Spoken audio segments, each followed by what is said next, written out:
Welcome to our channel. నేను మీ తేజ. ప్రస్తుతం మనతో పాటు సీనియర్ జర్నలిస్ట్ వరదాస్ గారు ఉన్నారు. నమస్తే సార్. నమస్తే. సో అన్స్టాపబుల్ షోకి బాలకృష్ణ గారు నటిస్తున్న ఈ కొత్త సినిమా డైరెక్టర్ బాబీ గారు ఆ షోకి సంబంధించి వెళ్ళారు. అయితే చాలా విషయాలు అక్కడ చర్చించేటప్పుడు ఆయన తీసిన సినిమాలన్నీ గురించి కూడా చెప్తున్నప్పుడు నా జైలు అవకుశ సినిమా గురించి ఎక్కువగా మాట్లాడలేదు, అసలు మాట్లాడలేదంటూ కూడా చెప్తున్నారు. సో ఆ సినిమాని డైరెక్ట్ చేసింది బాబీ గారే. అందులో హీరో జూనియర్ ఎన్టీఆర్ గారు. సో అంటే కావాలనే స్కిప్ చేశారా? అసలు ఏంటి, ఏమనుకోవాలి? అంటే వాంటెడ్ గానే స్కిప్ చేసినట్టుగా ఒక ప్రచారం జరుగుతోంది. అయితే ఎడిటింగ్ లో లేపేశారు అని దానికి కొంచెం తేనె రాసేటువంటి ప్రయత్నం కూడా జరుగుతోంది. ఇక్కడ ప్రధానంగా విషయం ఏంటంటే, చాలా మంది చెప్తున్నటువంటి మాట, వికీపీడియాలో కూడా కరెక్షన్ చేశారు ఎవరో, వికీపీడియాలో కరెక్షన్ జరిగింది, జైలవకుశ సినిమా డైరెక్టర్ ఎన్టీఆర్ అని పెట్టారు, బాబీ పేరు తీసేసి అనేది కూడా ఒక గొడవ నడుస్తోంది. అంటే ఎన్టీఆర్ పేరు, జైలవకుశ పేరు ప్రస్తావించటం నిజానికి బాబీ కెరియర్లో ఒక మంచి హిట్ సినిమా అది. అవును. ఆ సినిమా నుంచి ఆయనకు వాల్తేరు వీరయ్యకి ప్రమోషన్ దొరికింది. ఈ విషయం ఆయన చాలా ఈ మధ్య కాలంలో డాకు మహారాజ్ సందర్భంగా ఇచ్చినటువంటి ఇంటర్వ్యూస్లోనే చెప్పుకున్నాడు. ఆయన చెప్పుకోవడం మాత్రమే కాదు, జైలవకుశ సినిమా సమయంలో ఎన్టీఆర్తో తనకున్నటువంటి ఆత్మీయ అనుబంధం ఇవన్నీ కూడా రివీల్ చేసుకున్నాడు. ఆ క్యారెక్టరైజేషన్, అందులో రావణ్ క్యారెక్టరు, ఆ డిజైనింగ్, ఇదంతా కూడా చెప్పుకున్నాడు ఆయన. ఆ సినిమా మంచి వసూళ్లే రాబట్టింది, మంచి హిట్, సక్సెస్ఫుల్ మూవీనే అది. ట్రిపుల్ క్యారెక్టర్ అందులో. అవును, త్రిపాత్రాభినయం చేశాడు ఎన్టీఆర్. ఇది చెప్పుకోవాల్సినటువంటి సందర్భం ఉన్నప్పటికీ ఆయన చెప్పుకోలేదు, చెప్పుకున్నా కట్ చేశారు అనేది ఒక వెర్షను. ఎడిటింగ్లో లేపేశారంటే అదే. అయితే అసలు అక్కడ ప్రస్తావన రాకుండా జాగ్రత్త పడ్డారు, అందుకని వాంటెడ్గా దాన్ని స్కిప్ చేశారు. మిగిలిన అన్ని సినిమాల గురించి మాట్లాడాడు ఆయన. తను చేసినట్టు పవన్ కళ్యాణ్తో చేసినటువంటి పెద్దగా ప్రజల్ని మెప్పించని సినిమా ఒకటి ఉంది, సర్దార్ గబ్బర్ సింగ్. దాని గురించి కూడా మాట్లాడారు.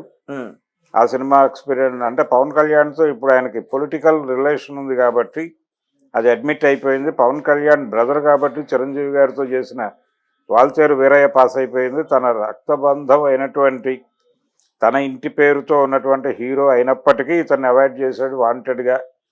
అంటే చాలా కాలంగా వీళ్ళ మధ్య గ్యాప్ ఉంది అనేటువంటి చర్చ ఒకటి జరుగుతోంది బాగా. ఈ గ్యాప్ ఉంది అనే మాటని బయట చర్చ జరుగుతున్నప్పటికీ ఏ రోజున కూడా అది లేదు అని చెప్పే ప్రయత్నం ఎవరూ చేయలే. ఎన్టీఆర్ చేయలేదు, బాలకృష్ణ చేయలేదు.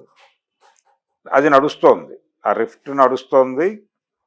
ఇది 2-3 సందర్భాల్లో బహిరంగంగానే కనిపించింది. అంటే ఎన్టీ రామారావు గారి శత జయంతి కార్యక్రమం జరిగింది హైదరాబాద్లో. శకపురుషుడు అనేటువంటి ఒక సావనీర్ ఆవిష్కరణ జరిగింది. అందరు హీరోలు వెళ్ళారు, రామ్ చరణ్ వెళ్ళాడు, అందరూ వెళ్ళారు, దాదాపు ఇండస్ట్రీ హీరోలు అందరూ వెళ్ళి ఆ రోజున ఎన్టీఆర్ గారికి అక్కడ ఘనంగా నివాళులు అర్పించారు. ఎన్టీఆర్ వెళ్ళలేదు, కళ్యాణ్ రామ్ వెళ్ళలేదు. ఇప్పుడు ఈ జైలవకుశ సినిమాకి ప్రొడ్యూసర్ కళ్యాణ్ రామ్, హీరో ఏమో ఎన్టీఆర్.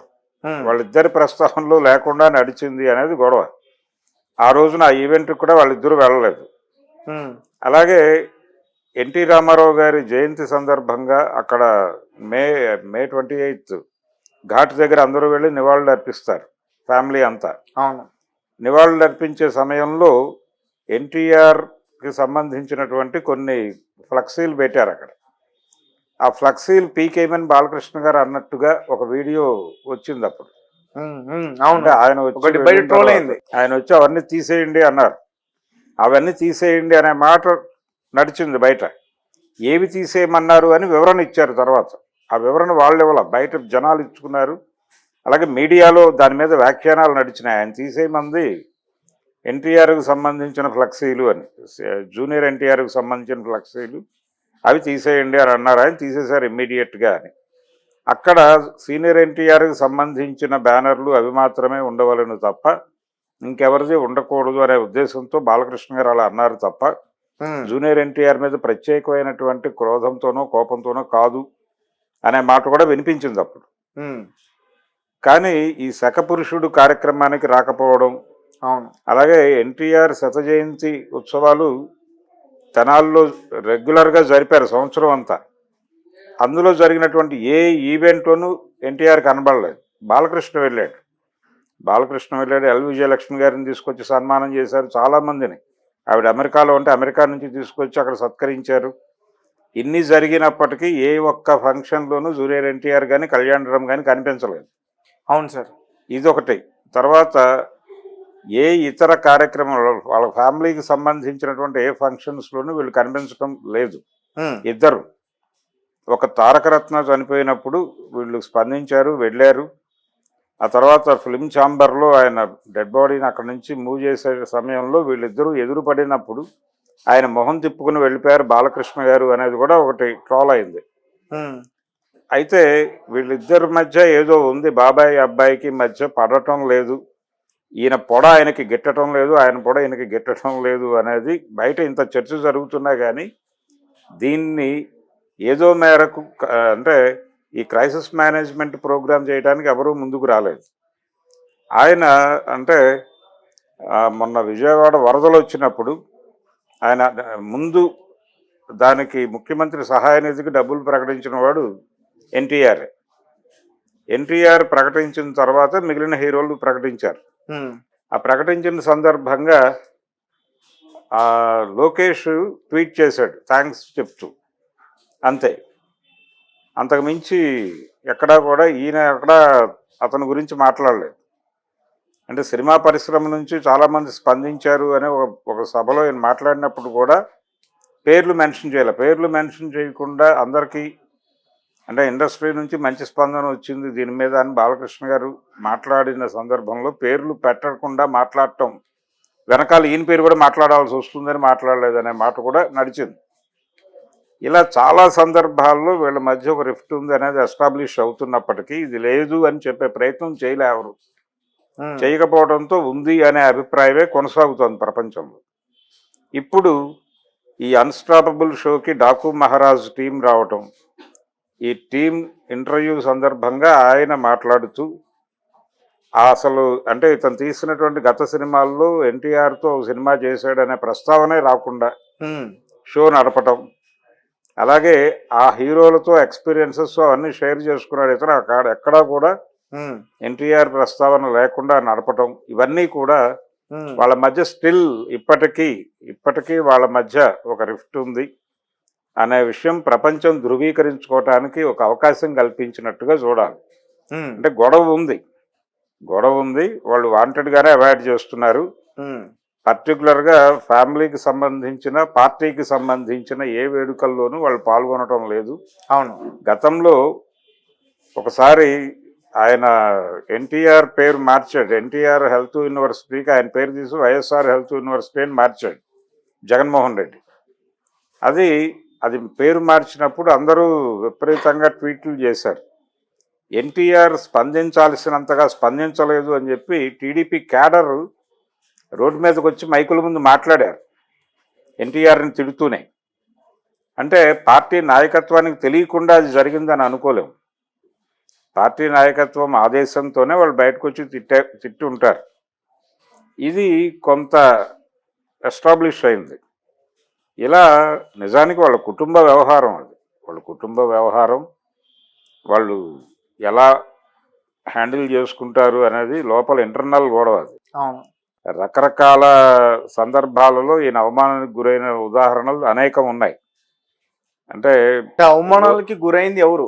బాలకృష్ణ సంబంధం, బాలకృష్ణ ఫ్యామిలీ మనిషి కదండి. జూనియర్ ఎన్టీఆర్ కదా, అతను 2 యుద్ధాలు చేశాడు తన కెరియర్లో. 2 యుద్ధాలు ఏకకాలంలో చేసిన హీరో అతను. ఇండస్ట్రీలో ఎదగటం కోసం ఒక యుద్ధం అయితే, కుటుంబం గుర్తింపు పొందటం కోసం చేసిన యుద్ధం రెండోది. ఏకకాలంలో 2 యుద్ధాలు చేసిన హీరో అతను. ఈ కాన్ఫ్లిక్ట్లు, ఈ గందరగోళాలు ఇవన్నీ సమసిపోయాయి అనుకున్నారు అసలు. చంద్రబాబు నాయుడు గారి మేనకోడలు కూతురుని చేసుకున్నాడు ఆయన. చేసుకున్న తర్వాత ఈ గొడవలన్నీ ముగిసిపోయినాయని అనుకున్నారు. ఓ దశలో ఆయన 2009 ఎలక్షన్స్లో తెలుగుదేశం పార్టీకి ప్రచారం చేశాడు. అంతా అయిపోయింది, అందరూ కలిసిపోయారు అనుకున్న సందర్భంలో మళ్ళీ మొదలైంది. ఈయన నెమ్మదిగా పాన్ ఇండియా హీరోగా ఎమర్జ్ అయిపోయాడు. టాలీవుడ్లో టాప్ హీరోల్లో ఆయన ఉన్నాడు. ఎన్టీఆర్. ఇప్పుడు ఈయన తన వారసుడిని పట్టుకొస్తున్నాడు, మోక్షజ్ఞ సినిమా మొదలవబోతోంది. ఈ టైంలో తనకి టార్గెట్ అవుతాడు అనేది ఒకటి. ఇలాంటివేవో ఉన్నాయి. అంటే మోక్షజ్ఞని ప్రమోట్ చేయటం, నిజానికి ఆయన్ని ఇంట్రడ్యూస్ చేస్తున్న సందర్భంగా ఇంట్రడ్యూస్ చేస్తున్నాము అని ప్రకటించినప్పుడు అభినందనలు తెలియజేస్తూ ట్వీట్ చేసిన వాళ్ళలో ఎన్టీఆర్ కూడా ఉన్నాడు. అవును, ఎన్టీఆర్ ఉన్నాడు, కళ్యాణ్ రామ్ కూడా ట్వీట్ చేశాడు. అక్కడ వరకు బాగానే ఉంది. కానీ ప్రతి సందర్భంలోనూ వాళ్ళ వైపు నుంచి ఒక డైలాగ్ వస్తుంది. ఆ హెల్త్ యూనివర్సిటీ అప్పుడు కూడా ఈయన స్పందించాడు కానీ ఆ స్పందన డోసేజ్ చాలలేదని వాళ్ళు రోడ్డు మీదకి వచ్చి మాట్లాడారు. అది ఇబ్బందికరంగా తయారైంది. అంటే ఈయన ఒక పద్ధతిలో మాట్లాడాడు. అదేంటంటే ఎన్టీఆర్ పేరు తీసేయటం వలన ఆయన ఖ్యాతికి వచ్చినటువంటి ఇబ్బంది లేదు, ఇది లేకపోయినా ఆయన గొప్పవాడే. అలాగే ఈ యూనివర్సిటీకి వైఎస్ఆర్ పేరు పెట్టడం ద్వారా కొత్తగా ఆయనకి యాడ్ చేసేది కూడా ఏమీ లేదు, వీళ్ళు ఈ పని చేయకుండా ఉంటే బాగుండేది అని మాత్రమే చెప్పాడు ఆయన. ఆ చెప్పిన డోసేజ్ చాలా, జగన్మోహన్ రెడ్డిని ఇంకొంచెం ఎక్కువ తిట్టుంటే బాగుండేది అనేది వీళ్ళ అభిప్రాయం. అలాగే కొడాలి నానితో తను రెగ్యులర్గా రిలేషన్ మెయింటైన్ చేస్తున్నాడు, అతనితో ఫ్రెండ్షిప్ నడుస్తోంది, వల్లభనేని వంశీతో అతని రిలేషన్లు నడుస్తున్నాయి అనేది కూడా ఈయన ఆగ్రహానికి కారణం అనే మాట చెప్తారు.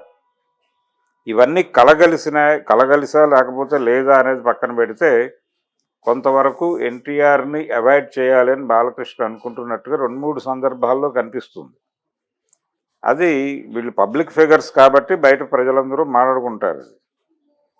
వాళ్ళు అంటే వ్యక్తుల ప్రైవేట్ జీవితాలు వారి సొంతం, పబ్లిక్ను పడితే ఏమైనా అంటామని శ్రీశ్రీ గారు చెప్పినట్టు వీళ్ళు సెలబ్రిటీస్ కాబట్టి వీళ్ళ ప్రైవేట్ బిహేవియర్ ఇలాంటి వాటిలో మార్జిన్ ఇచ్చేసి ఉండొచ్చు.